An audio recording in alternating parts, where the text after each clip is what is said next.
Sir ये 3 नया कानून जो आया है और जो पहले वाला कानून था उसमें क्या डिफरेंट है, क्या अलग है?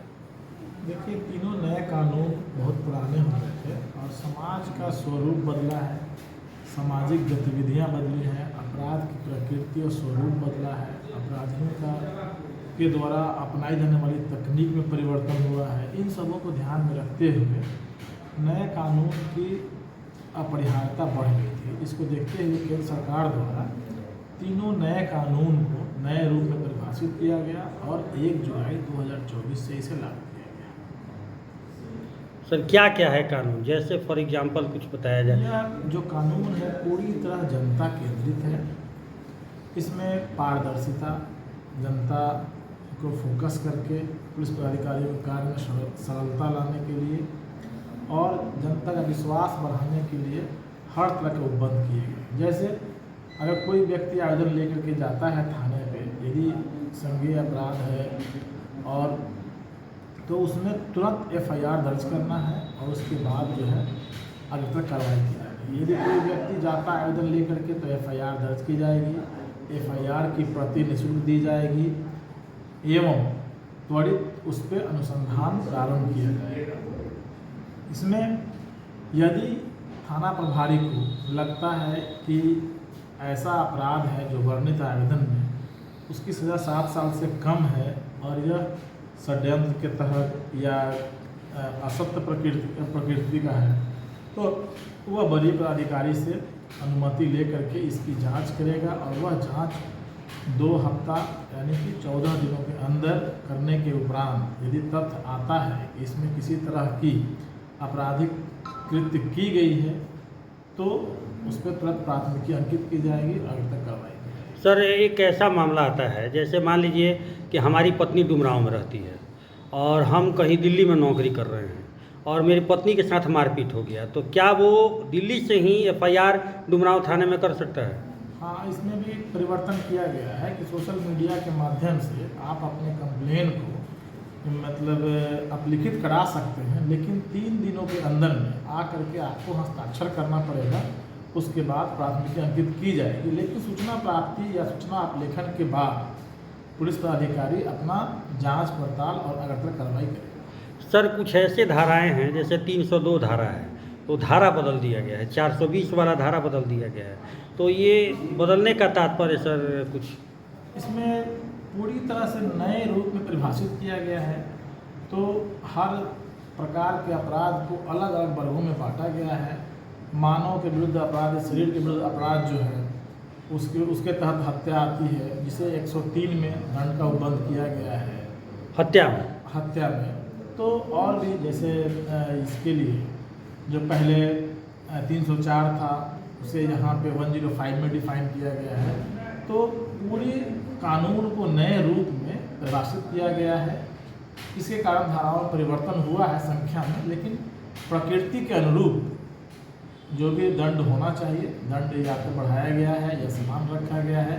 जो उस पर काफ़ी गहन विचार विमर्श के बाद जो आईपीसी में त्रुटियाँ थी उसमें सुधार किया गया है और पूरी तरह पारदर्शिता बढ़ाने और जनता केंद्रित यह कानून लाएगा। सर कुछ ऐसी भी धाराएं हैं जिसमें बिना आपके आदेश की गिरफ्तारी नहीं करनी है, तो वो कौन कौन सी धाराएं हैं, क्या है? उसमें धारा की बात नहीं है, उसमें है कि 15 वर्ष से कम आयु का यदि कोई आरोपी है, 60 साल से अधिक उम्र का आरोपी है या किसी गंभीर बीमारी से ग्रसित है, तो वहाँ न्यूनतम डीएसपी रैंक के अधिकारी से अनुमति लेने के बाद गिरफ्तार करना है। अपराध कोई भी हो?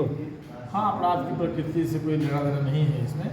यदि इस तरह का है कि 15 वर्ष से कम है, 60 साल से अधिक है या कोई गंभीर बीमारी से पीड़ित है तो अनुमति के बाद।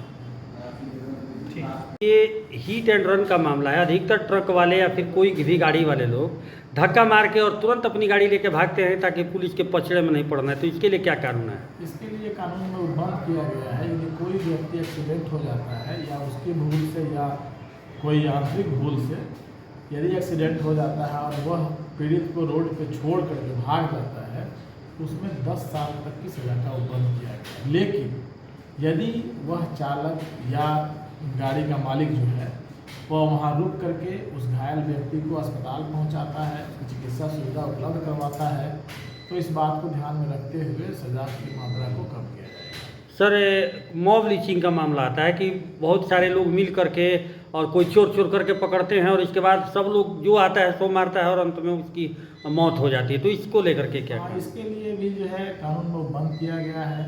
यदि कोई भी व्यक्ति किसी भी अपराध के आरोप में यदि जनता उसे पकड़ती है तो उसके साथ किसी तरह का मारपीट करना गैर कानूनी है।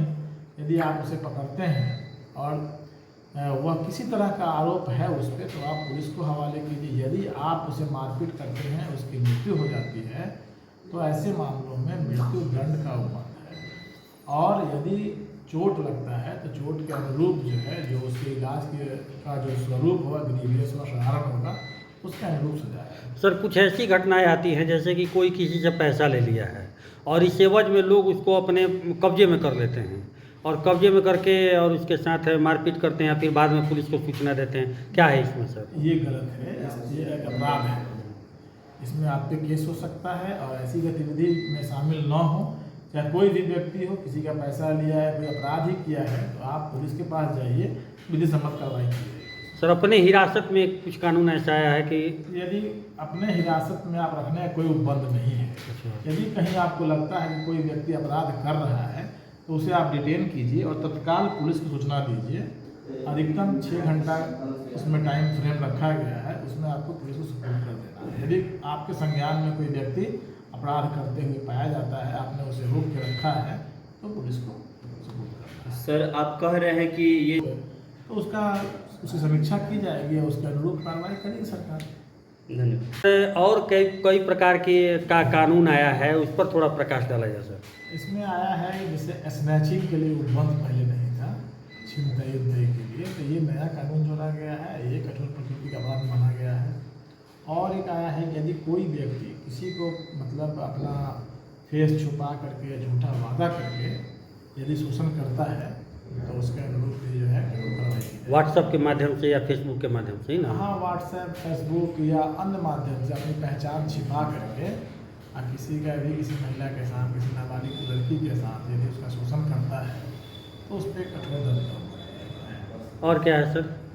और भी जैसे सर्च और सीजन में नया उपबंध आया है कि यदि कोई भी पुलिस कहीं जाती है, जैसे शराब के सूचना है सर्च करने के लिए, या हथियार का है या अन्य कोई जो भी गैर कानूनी सामान है, तो उसमें उसका ऑडियो वीडियो रिकॉर्डिंग होगा और रिकॉर्डिंग के साथ कोर्ट में प्रोड्यूस किया जाएगा। बढ़ेगी और आरोप प्रत्यारोप लगते थे, इस पर विराम लगेगा। सर स्नैचिंग के बारे में आपने कहा, तो स्नैचिंग मतलब जो लोग सोने का गहना वहना लेके भाग जाए, चेन छीन लेना, मोबाइल छीन लेना, ये सब स्नैचिंग है। इसमें सर क्या है, ये गंभीर अपराध है हाँ। या 7 साल के नीचे वाला ही अपराध है? इसमें प्रकृति के अनुरूप है, जो अपराध किया जाएगा उसके अनुरूप